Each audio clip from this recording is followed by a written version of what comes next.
Across Asia, migration is no longer just a story of movement to the West or the Middle East.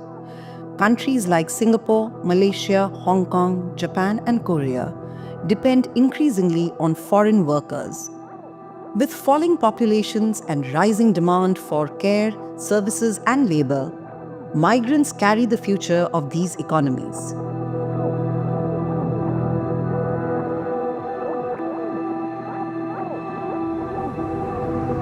This is under the law, the national law. So we have to pay the high fee, placement fee.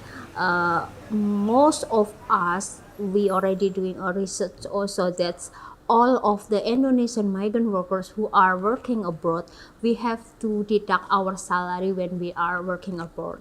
Example, look like us in Hong Kong, we have to deduct salary for 6 months, in Singapore for 7 months, in Taiwan for 9 months, and then in Malaysia for 6 months.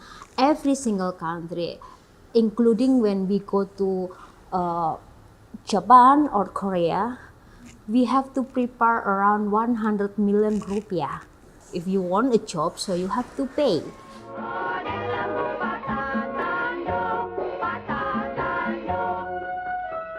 If you look at it from a very macro, at a very high level, then you'll see that there is nothing called illegal migration. There's nothing called migration which is not documented, because everything is documented. The moment a person enters Singapore, it is documented.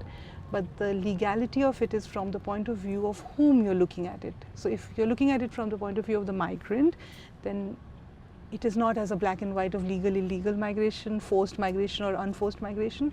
But if you're looking at it from the point of view of the system, then everything is very black and white. We do not have illegal migrants in Singapore. In 100 meters, you'll arrive. Kemudian di agensi itu bekerja sampai tengah malam, jam 2 baru bisa istirahat. Akhirnya setelah dijemput majikan jatuh sakit, kemudian dipulangkan ke Indonesia di tanggal 6 Mei 2019. Sesampainya di Indonesia, saya disuruh menandatangani ganti rugi sebesar 15 juta untuk pengganti biaya selama perjalanan Hong Kong Indonesia. These journeys often turn into traps. Recruitment agents use fraud, trickery, and false contracts. Workers arrive only to find that the job, the employer, even the address is not what was promised. And when they resist, they face penalties, debt, even intimidation and violence.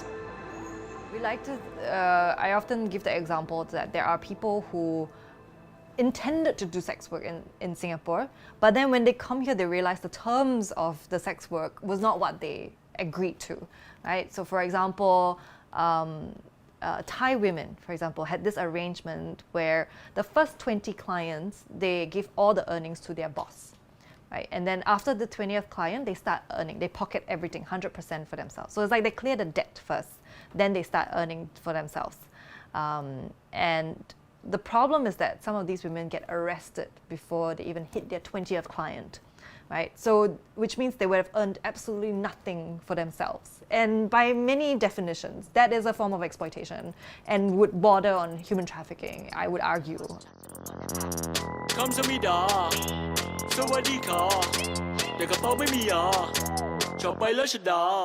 I think there are some nightclubs that hired dancers, and the dancers then had their phones taken away from them. So they thought they were coming to Singapore to be a dancer in a nightclub, right? And they were asked to have sex with their clients for money, which they didn't earn. Like the money that they earned from providing sexual services were given to the boss, right? They earned nothing. And so that was a very clear case of human trafficking. This one was charged in court. Yeah, so that was all well and good. We have women who thought they were coming to work in a bar in Singapore just to sell drinks, right? Be a waitress, effectively. And then they were told that, you have a certain quota of drinks to sell every month, and if you don't hit that quota, you don't earn your salary for that month. And so there's sort of this slight coercion that starts happening. It's like, why don't you take that client? If you take that client and then give me a cut of whatever you earn from that, we'll consider your quota hit, and then you will earn the salary for that month, right? So it's coercion. It might not fit very strictly into the definition of human trafficking. It's financial exploitation. Yeah, so we definitely have seen, and then their passports are taken away from them, and they're like, you have to work for me, otherwise I'm not going to give you your passport, you can't go back to Singapore, or you can't go back to your home country, right? So we have seen those kinds of cases also. Yeah. In destination countries, legal protections are weak or absent. Migrants are treated as units of labor, not people. Passports withheld, wages stolen, women coerced into sex work, men trapped in dangerous jobs. Few ever receive compensation for the abuse that they endure. 5 months. Yes. First 5 months you have to give. Yes. So how much do you have to give? First time 600 first time, then cut all 6 months. In Malaysia, most of the workers are still over-dependent on agents. By law, your relationship is only with the employer. But because the agents facilitated the visa, normally employers tell the agents to solve most of the problems. So that is something that it's not on paper, but it's still a very important power play between employers and agents.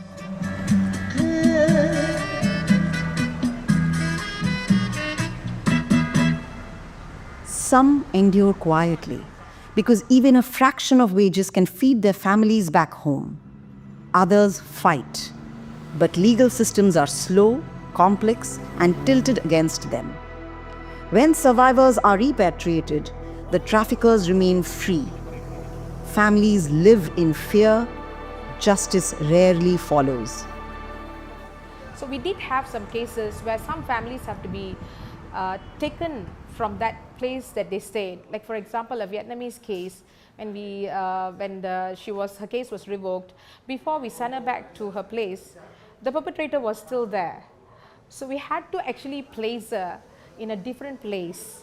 So sometimes this kind of issues will take place because it's very difficult for them to go back, and it's a threat for the whole family have to be placed somewhere else. We did the same thing to a Malaysian case as well, where we have to place them in a different place. We have migrants from different countries.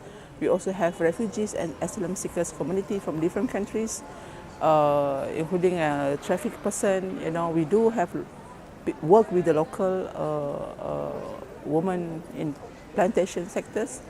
There are so much things that we want to do, you know, with these different communities, but the restriction challenges mainly in terms of resources, you know, in terms of funding, you know, not only financial but resources. How many staff do we have, for example? You know, how much money do we have, you know, to start a program or activity with different communities, you know. So this is one of the main challenges, you know, and that's where sharing of resources is very crucial among the partners and collaborators. Yeah?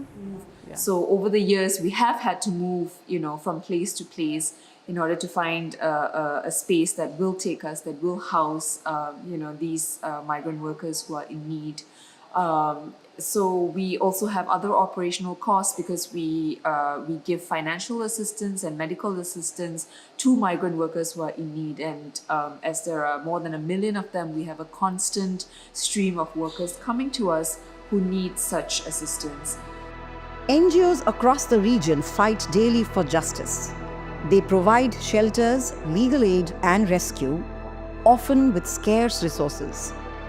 International aid is announced in millions, but trickles down in thousands. Meanwhile, grassroots defenders risk everything with little support. Actually, like based on our experience, before I working in Hong Kong was underpaid, no food, no proper accommodation, no holiday, and I just quiet because I don't know. I don't know anything. And then when I handling Erwiana cases, it's same thing. Even is this is already in 2012. And then when I handle her case is in 2019, it's still same. So the learning experience from us is many of prospective Indonesian migrant workers don't know their rights. So how we will go in the future is to educate them for the prospective migrant workers, for the family, for the return migrant to know their rights. So this is the basic thing that we have. We want to you can apply a file if you know your rights. Migration in Asia will grow, but unless we invest in protection, unless laws are enforced across borders, unless NGOs are funded to sustain their struggle, the cycle of exploitation will continue.